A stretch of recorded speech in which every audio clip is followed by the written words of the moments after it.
함께 인사 나누겠습니다. 샬롬.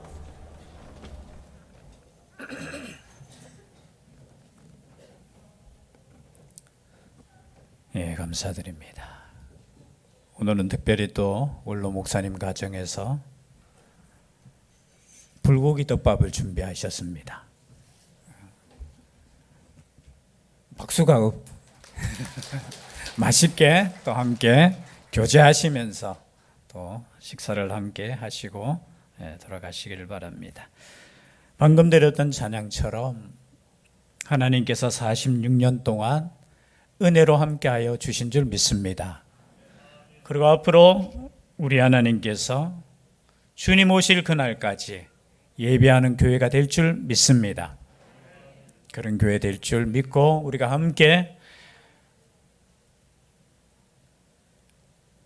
목사님 가정에서 처음 드렸던 그 첫 예배가 주님 오시는 그 시간까지 예배의 공동체로 하나님께 올려드리는 우리가 되었으면 좋겠습니다. 그것을 위해서 함께 또 기도하시고 지금까지도 교회를 사랑하시고 헌신하셨듯이 끝까지 함께 달려갈 수 있는 우리가 될 수 있기를 주의 이름으로 축복합니다. 목소리가 좀 이상하죠? 예, 목이 계속 잠기는데 조금 불편하시더라도 몸에는 전혀 이상이 없습니다. 예, 갑자기 이렇게 또 은혜를 받아서 그런지 목이 잠기는 거니까 오늘 말씀을 통해서 또 하나님의 음성을 듣고자 합니다. 사도 바울은 이제 2차 전도 여행을 시작했습니다. 지난주에는 어느 지방에 갔죠? 마게도냐의 첫 성인 빌립보 성에 가서 복음을 전하다가 또 어디에 갇혔습니까? 감옥에 갇히고 또 그것을 통해서 간수장의 가정을 또 구원하는 역사가 또한 있었습니다. 그리고 2차 전도 여행이 이제 계속됩니다. 계속될 때, 그럼 2차 전도 여행 때 우리가 뒤에 나오는 서신서라고 하죠. 서신서들에 나오는 교회 이름들이 이제 2차 전도 여행 때 많이 나옵니다. 오늘 보면은 데살로니가 교회 17장에 보면은 그리고 베레아 지역 그리고 아테네 지역에서 전도를 하고 그리고 고린도 지역에서 전도를 하면은 이제 2차 전도 여행이 마치게 되는 것입니다. 특별히 오늘 17장 말씀을 통해서 교회가 어떻게 세워지고 또 교회가 어떻게 성장하는가를 우리가 다시 한번 하나님의 말씀을 통해서 생각해 보도록 하겠습니다. 여러분, 교회의 확장은 무엇을 통해서 이루어졌느냐? 한마디로 말하면 저는 이렇게 생각합니다. 핍박을 통해서 이루어졌다라는 거예요. 왜 사도 바울이 한 곳에서 오랫동안 복음을 전하지 않고 이곳저곳으로 전도 여행을 이렇게 다니게 되었는가 보면은 핍박이 있었어요. 특별히 누구의 핍박이냐? 유대인들의 핍박이었습니다. 여러분, 유대인들은 누굽니까? 유대인들 하나님을 믿는 사람들이에요. 지금도 마찬가지예요. 이스라엘은 하나님을 믿는데 누구를 안 믿어요? 구원자 예수 그리스도를 믿지 않는 거예요. 물론 이제 마지막 때가 되면은 이스라엘도 돌아올 것입니다. 서서히 지금 돌아오고 있어요. 아마 다 돌아오면은 그죠? 하나님의 약속하신 그 시간이 올지 않을까 그렇게 생각됩니다. 데살로니가 지역에서도 특별히 17장 1절에 보니까 유대인의 회당이 있는지라 그곳에서 복음을 전했습니다. 복음을 전할 때 하나님을 믿고 예수 그리스도를 영접하는 사람들이 있었지만 그 가운데 유대인들이 그저 선동해서 바울과 복음 전하는 신라와 또 사람들을 핍박했어요. 그래서 이제 어디로 옮겼느냐? 10절에 보니까 이제 베레아 지역으로 옮겼습니다. 여러분, 성경을 아시는 분들은 뭐 다 아시겠지만 베레아 지역의 특징이 뭐죠? 우리가 설교 말씀 많이 들었잖아요. 좀 비교해서 좀 그렇지만요. 데살로니가 그죠? 13절에 데살로니가에 있는 유대인들은 바울이 하나님의 말씀을 베레아에서도 전하는 줄을 알고 거기도 가서 무리를 움직여 소동하게 하거늘. 왜 소동하게 했느냐? 그곳에서도 하나님을 믿는 사람들이 있다는 소문을 이 사람들이 들었어요. 그런데 이 사람들이 베레아 지역에 있는 사람들은 데살로니가 지역에 있는 사람들보다 더 너그러워서 11절에 보면 너그러운 마음, 옛날 성경에는 어떻게 되어 있죠? 신사적이다. 여러분, 우리의 마음이 신사적일 수 있었으면 좋겠습니다. 너그러운 마음. 이 마음은 무슨 말이냐? 하나님의 말씀을 들을 때 그 말씀을 받고 이 말씀이 그러한가 하여 날마다 성경을 상고함으로. 날마다 성경을 상고가 뭐죠? 상고. 한마디로 말하면 성경 공부했다라는 거예요. 그 쉬운 성경에 보면 현대인의 성경에는 날마다 성경 공부했다라는 겁니다. 여러분, 하나님의 말씀을 들을 때 말씀을 듣고 그냥 잊어버리는 것도 은혜이지만 그래야지만 또다시, 그죠? 또다시 은혜로 또 말씀을 들을 수 있잖아요. 그러나 이 말씀이 그러한가 하여 날마다 하나님의 말씀을 성경 공부하는 것이 은혜라는 거예요. 저희 교회가 이런 교회 되었으면 좋겠습니다. 날마다 그냥 한 주일에 와서 하나님의 말씀을 듣는 것도 귀한 것이지만 날마다 하나님께서 주시는 이 성경 말씀이 먼지가 쌓이지 않도록 성경을 읽을 수 있는 우리가 될 수 있기를 바랍니다. 여러분, 믿음의 성장은 그냥 되는 거 아니에요. 여러분, 학생들이 공부 잘하는 학생은 공부를 많이 하겠습니까? 적게 하겠습니까? 많이 해요. 우리가 세상에, 그죠? 많은 지식도 필요하잖아요. 그리고 얼마나 우리가 삶이, 이런 표현은 좀 이상하지만 전투적으로 삽니까? 그죠? 살기 위해서 얼마나 애쓰고 노력합니까? 그러나 그것보다도 더 중요한 것이 뭐냐? 하나님의 말씀의 뜻대로 내가 살아가고 있느냐를 여러분 고민하셔야 돼요. 그리고 거울에 비춰야 되는데 그 거울이 뭐냐? 하나님의 말씀이라는 거예요. 그럼 우리 하나님의 말씀을 우리가 날마다 거울에 비추지 않으면은 우리 깨끗한 줄 알아요. 여러분, 거울이 없으면은 제 얼굴에 묻었는 거 볼 수 있습니까? 없습니까? 다른 사람이 이야기해 주지 않는 이상 몰라요.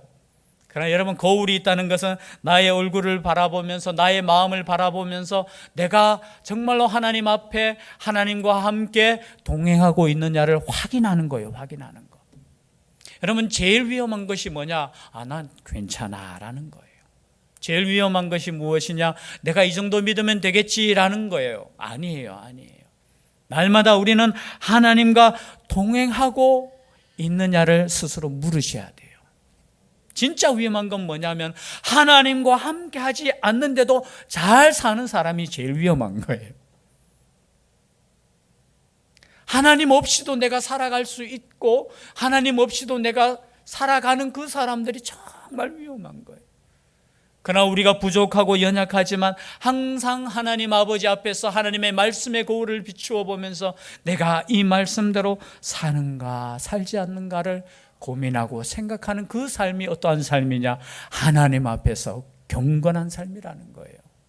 그런데 데살로니가 사람에 비해서, 비교해서 이상하지만 베레아 사람들은 그렇게 살았다는 거예요. 그렇게 생각하면서, 그런데 거기에도 어떻게 해요? 또 핍박이 있는 겁니다. 그래서 이제 바울은 어디로 가느냐? 16절에 보니까 아덴에 가게 돼요. 아덴이 어디예요? 아테네. 우리는 지금 아테네, 성경에는 아덴이라고 표현하지만 아테네 하면 생각나는 게 뭐예요? 그리스 하면 생각나는 게 올림픽. 그 외에 또 생각나는 거 있습니까? 철학의 중심이죠. 철학자들이 많이, 그죠? 그 지역 전체에 많이 나왔죠. 근데 이곳에 가서 지금 누구를 기다리냐 하면은, 여러분, 여기 베레아 지역에서 사도 바울은 헤어집니다. 누구와 헤어지냐? 디모데와 실라와 헤어지게 돼요. 아마 급히 먼저 피신하기 위해서 이렇게 가다 보니까 먼저 사도 바울만 먼저 보냈다는 거죠. 그래서 아덴에서 기다리면서 어떻게 사람들에게 디모데와 실라를 이곳으로 불러라 라고 부탁해 놓고 기다리는 중에 여러분 무엇을 보느냐? 그 성에 우상이 가득한 것을 보고 마음에 격분했다라는 거죠. 여러분 16절입니다. 그럼 어느 지역에 갔는데 그 지역에 보니까 우상이 가득해요. 여러분 마음의 격분이 일어납니까? 안 일어납니까? 일어나셔야 돼요, 사실은. 물론 오늘날에는 참 우리나라의 이 특징이 있잖아요. 모든 종교가 이렇게 참 싸우지는 않잖아요. 제가 볼 땐 그래도 막 전쟁하고 막 불교 집안이라고 해가지고 여러분 가가지고 막 돌 던지고 이렇게 합니까? 안 하잖아요. 참 평화롭게 그래도 하는데 어떻게 해요? 가끔 가다가 이렇게 보면 여러분 마음의 격분이 일어나야 돼요. 지나가면서 여러분 점집 보면은 그 점집을 위해서 기도합니까? 목사님은 합니까? 이런 물으면 또 하셔야 돼요. 여러분 뭐 우리 절이 보이면은 그 절을 향해서 우리가 기도해 주셔야 돼요. 마음에 이 격분이 일어나야 돼요. 뭔가 일어나야 돼요. 야, 절 잘 지었네 하면서 감탄하면서 구경하는 게 아니고, 그렇지 않습니까? 제 이원로 목사님이 옛날부터 좀 욱하는 성격이 있잖아요, 그죠? 막 보면은 막 하는데 여러분 그게 때로는 나야 돼요. 사도 바울도 마찬가지입니다. 우상이 가득한 것을 보고 아이고 여기는 뭐 우상이 많네, 여기는 복음 전하지 말아야 되지, 왜? 뭐 저것들 믿는 거 뭐 믿기 때문에. 아니에요. 그것을 보고 마음의 격분이 일어나야 돼. 이러면 안 되는데 라는 그 마음을 품고 어떻게 해요? 전도하기 시작합니다. 17절에 보니까 회당에서는 유대인과 경건한 사람들과 또 장터에서는 날마다 만나는 사람들과 변론하기 시작해요. 한마디로 말하면 뭐합니까? 전도하기 시작했다라는 거예요. 여러분 만나는 사람마다 여러분 전도할 수 있기를 바랍니다. 만나는 사람마다 정치 이야기하는 것도 중요하지요. 만나는 사람마다 경제 이야기하는 것도 중요하지요. 만나는 사람마다 건강을 어떻게 지키느냐, 그것도 중요하지요. 만나는 사람마다 또 뭐 할 이야기 없는가? 그렇죠? 우리 남편 욕하는 것도 중요하죠. 그러나 여러분 만나는 사람마다 예수 그리스도에 대해서 말할 수 있으면 얼마나 좋겠습니까? 두려워하지 마세요. 두려워하면 안 돼요.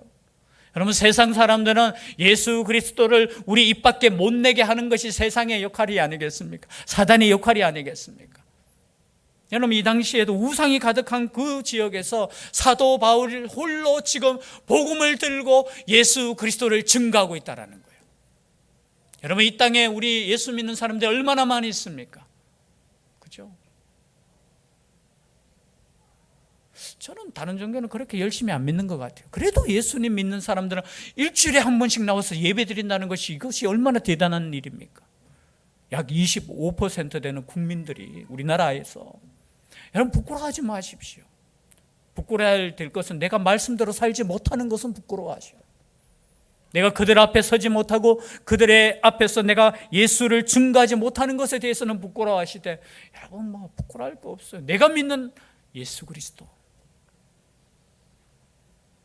그때 여러분 18절 한번 다 같이 읽어볼까요? 18절 시작. 다 같이 읽겠습니다. 시작. 어떤 에피쿠로스와 스토아 철학자들도 바울과 쟁론할세 어떤 사람은 이르되 이 말쟁이가 무슨 말을 하고자 하느냐 하고 어떤 사람은 이르되 이방 신들을 전하는 사람인가 보다 하니 이는 바울이 예수와 부활을 전하기 때문이더라. 여러분 여기 철학자들과 만났어요. 철학이라는 것은 뭡니까?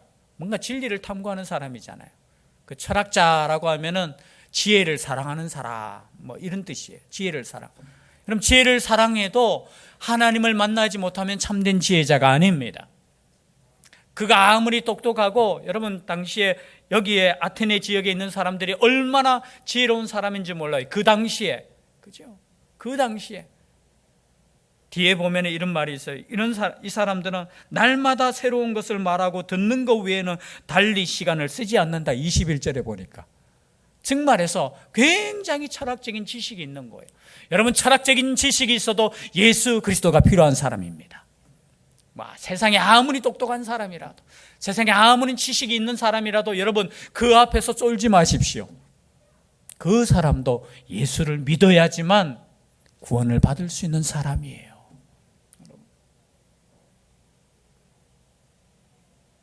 에피쿠로스, 스토아 철학자, 우리 고등학교 때 다 배웠죠. 보통 고등학교 때 이 철학자들, 에피쿠로스는 뭡니까? 이렇게 쾌락, 이렇게 하여튼 그 신적인 경지에 도달하기 위해서는 쾌락이 필요하다. 또 스토아는 뭐죠? 그 반대로 금욕하고. 여러분 세상에 사는 거 이 둘 중에 하나인 것 같아요. 저는 철학은. 그러나 예수 그리스도는 그것이 아닙니다. 오늘 말씀처럼 예수와 부활. 지금 사도 바울이 증거하는 것은 그 철학적인 논쟁이 아니에요. 단순한 철학적인 논쟁이 아니라 예수 안에 생명이 있고 예수 안에 부활이 있다는 것을 증거하는 거예요. 여러분 우리에게는 무엇가 있습니까? 생명이 있습니다. 우리에게는 부활이 있다는 거예요.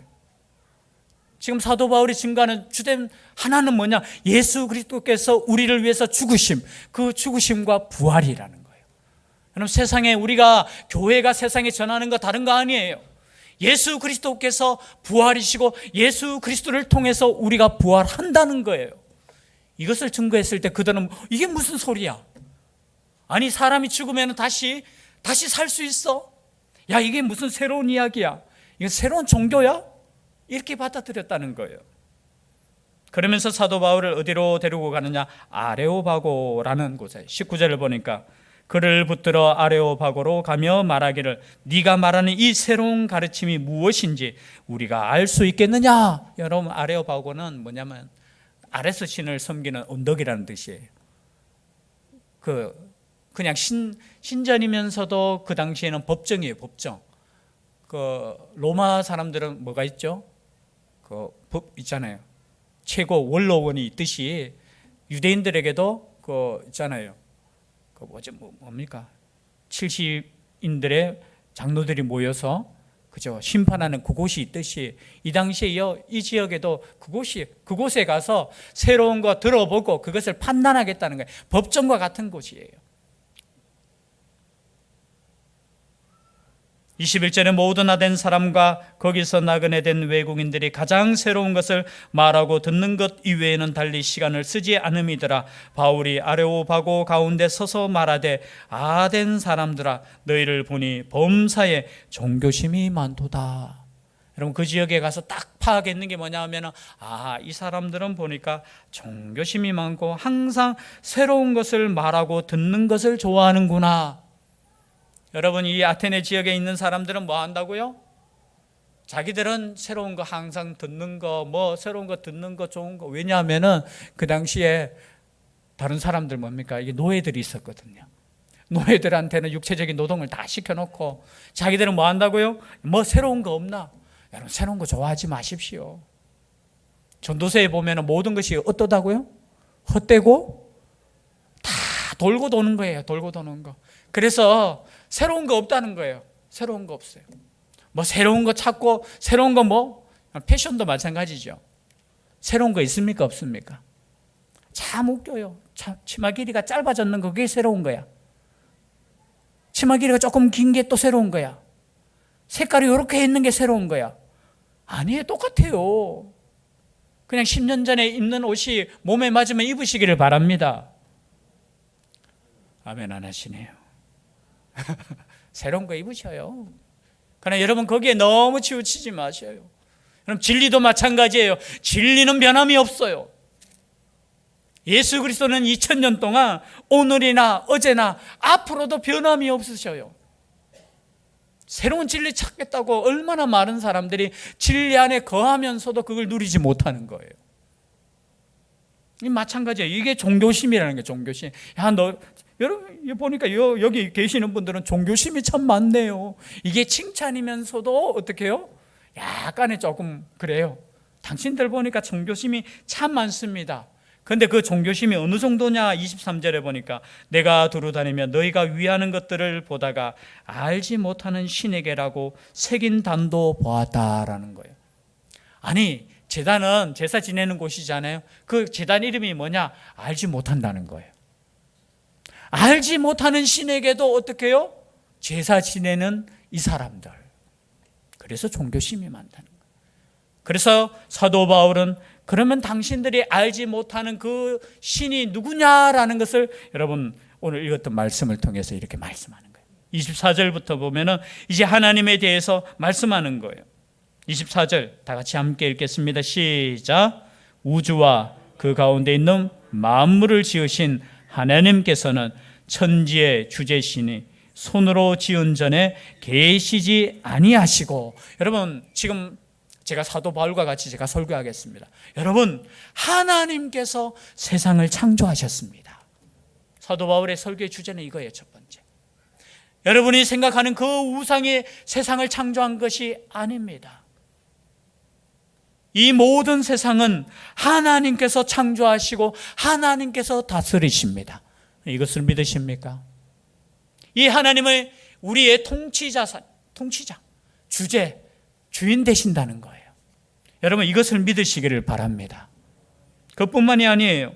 또 무엇이 부족한 것처럼 사람의 손으로 섬김을 받으시는 것이 아니니 이는 만민에게 생명과 호흡과 만물을 친히 주시는 이심이라. 여러분, 우리 하나님께서 뭔가 부족해서 우리에게 뭔가 받으시고, 우리 하나님 부족한 거 없어요. 혹시나 하나님께서 뭔가 부족한 것 같아서 내가 그래도 하나님을 위해야지, 천만의 말씀이에요.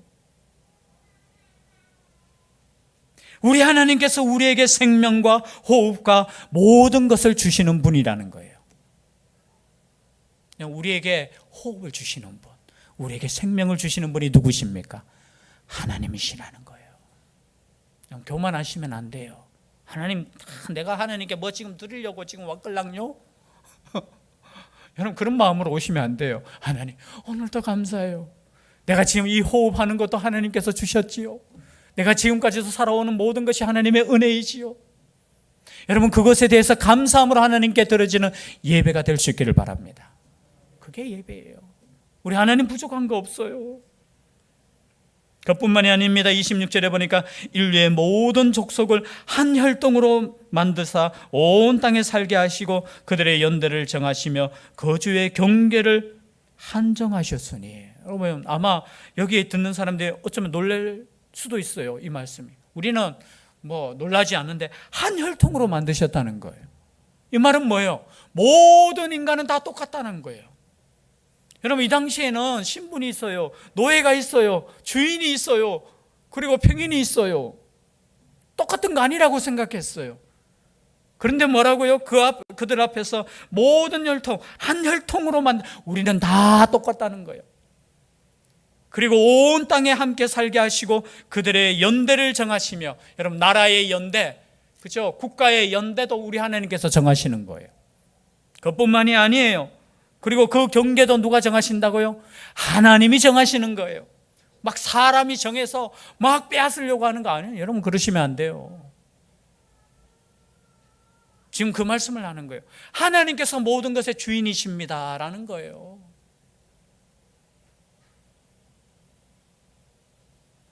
그뿐만이 아니죠. 28절에 보니까 우리가 그를 힘입어 살며 기동하며 존재하느니라 너희 시인 중에 라고 하면서 이렇게 표현해요. 여러분, 우리가 지금 사는 것도 어떻게 해요? 그를 힘입어 살며 기동하며 존재한다는 거예요. 우리가 살고 있는 거, 우리가 존재하는 거, 이 자체가 하나님으로부터 나왔다는 거예요. 그것을 여러분들 아시면 좋겠습니다. 저 우상이 그렇게 한 거 아니에요. 여러분, 그 우상의 신전에 하나님이 존재하는 거 아니에요. 그렇게 말하는 거예요. 하나님은 어느 장소에, 그리고 어느 이렇게 모양으로 표현되는 거 아니에요. 우리 하나님은 온 우주에 충만하신 하나님이셔요. 그렇게 표현하는 거예요. 그리고 우리와 가까이 계시는 분이십니다. 지금 집에 가셔. 제가 오늘 시간이 좀 많이 지났기 때문에 하나하나 설명을 못 드리죠. 우리 하나님께서 모든 것을 주셨다라는 거예요. 우리 하나님께서 지금도 우리와 함께 하신다는 거예요.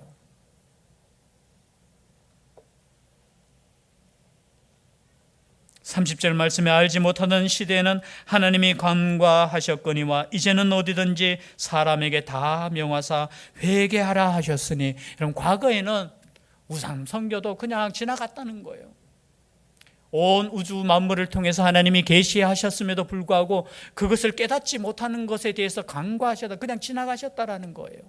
너희들이 아무리 철학적으로 생각하고 사과해도 하나님을 못 만났다는 거 지금까지는 그냥 덮어두셨지만 예수 그리스도가 오시고 난 이후에 예수 그리스도가 십자가에 지시고 부활하시고 난 이후에는 이 예수 그리스도를 통해서 이제 마지막 선포를 하시는 거예요. 이제는 아니다라는 거예요. 그래서 예수 그리스도께서 마지막 말세 때 오셔서 자신을 증거하시는 거예요. 하나님을 증거하셨다라는 거예요. 31절에도 이는 정하신 사람으로 하여금 천하를 공의로 심판하는 날을 작정하시고 이에 그를 죽은 자 가운데서 다시 살리신 것으로 모든 사람에게 믿을 만한 증거를 주셨음이니라. 여러분, 이제는 다른 증거 없다라는 거예요. 어떤 사람은 이렇게 이야기할 수 있어요. 하나님 증거 보여주시옵소서. 그렇게 말할 수 있을 거예요. 여러분, 그 증거가 무엇이냐? 예수 그리스도라는 거예요. 그 증거가 무엇입니까? 예수 그리스도께서 나를 위해서 십자가 지셨다는 그 증거라는 거예요. 또 보여줄까요?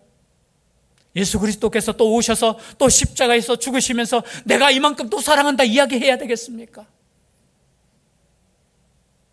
예수 그리스도께서 또 다시 부활하셔서 야, 내가 다시 부활했다, 다시 믿어라 이렇게 하셔야 되겠습니까? 아니에요. 이제 예수 그리스도가 하나님께서 계시하신 마지막 계시라는 거예요. 이것을 믿으라는 거예요. 이것을 믿고 구원받으라는 거예요. 이것이 사도 바울의 설교였고 하나님께서 우리에게 주시는 마지막 선포라는 거예요. 여러분, 이것이 마지막 선포예요. 마지막 선포. 그런데 이 말씀을 듣고 어떻게 됩니까? 32절에 보니까 그들이 죽은 자의 부활을 듣고 어떤 사람은 조롱도 하고, 여러분 조롱받을 각오하고 복음 전하시기를 바랍니다. 아니, 그 위대한 예수 그리스도를 만난 그 위대한 사도 바울도 복음을 증거할 때 조롱했어요. 비웃었어요. 어쩌면 이거 비웃을 수 있는 내용이잖아요. 야, 죽은 사람이 다시 살아난대. 그럼 비웃을 수 있어요. 아이고, 지금 내가 사는 것도 힘들었는데. 아니에요. 죽은 사람의 부활, 구원, 이것이 비웃음 살 수 있는 내용일 수도 있다는 거예요. 하나 보십시오. 어떤 사람은 이 일에 대하여 네 말을 다시 듣겠다 하니 어떤 사람은 또 다시 듣겠다라는 거예요. 그러나 여러분, 다시 듣겠다 말은 하지만 다시 들을 수 있는 기회가 있을지 없을지 몰라요. 사도 바울이 이 말씀을 증거하고 그 자리를 이렇게 떠납니다. 저는 참 이 떠남에라는 표현, 물론 그 자리를 떠난다는 표현이에요. 그 자리를. 그러나 여러분, 말씀을 들을 수 있는 시간이 우리에게 영원히 있는 거 아니에요. 혹시나 여러분 사랑하는 가족이 있다면 빨리 증거하셔야 돼요. 복음이라는 것은 영원하지만 이 말씀을 들을 수 있는 기회는 한정이에요. 왜냐하면 우리의 생명이 영원하지 못해요. 그런데 그 가운데 몇 사람이 어떻게 해요? 그를 가까이 하여 믿으니 그 중에는 아레오바고 관리, 복관이라는 뜻이에요. 복관인 디오누시오와 다말이라 하는 여자와 또 다른 사람들도 있었더라. 이런 복음의 역사는 이런 거예요. 우리가 부끄러워하지 않고 예수 그리스도를 증거할 때 주의 성령의 역사로 말미암아 구원받는 사람들이 주님께로 돌아오는 역사가 있다라는 거예요. 여러분, 말씀의 결론을 내리겠습니다. 여러분, 격분의 마음이 있기를 주의 이름으로 축복합니다. 마음의 격분이 일어나야 돼요. 그리고 그들을 향해서 사랑의 마음으로 복음을 증거하는 삶이 되셔야 돼요. 그냥 내 하루 살고 내가 참 건강하게 살고 잘 사는 것도 참 얼마나 복입니까? 그러나 그것보다 더 중요한 거, 예수 그리스도를 믿어야 된다는 거예요. 예수 그리스도. 우리 교회가 그런 교회, 세상을 향해 나아갈 수 있는 교회, 생명 구원의 역사가 있는 교회, 그런 교회 될 수 있기를 주의 이름으로 축복합니다. 기도드리겠습니다. 사랑의 하나님, 오늘도 사도 바울은 그가 있는 현장에서, 때로는 회당에서, 때로는 시장에서 만나는 사람마다 예수 증거하였습니다. 우리도 이러한 교회 되게 하여 주시옵소서. 어디에 있든지 무엇을 하든지 예수 그리스도를 증거하는 살아있는 교회 되게 하여 주시옵소서. 함께하여 주실 줄 믿사오고 예수님 이름으로 기도드리옵나이다. 아멘.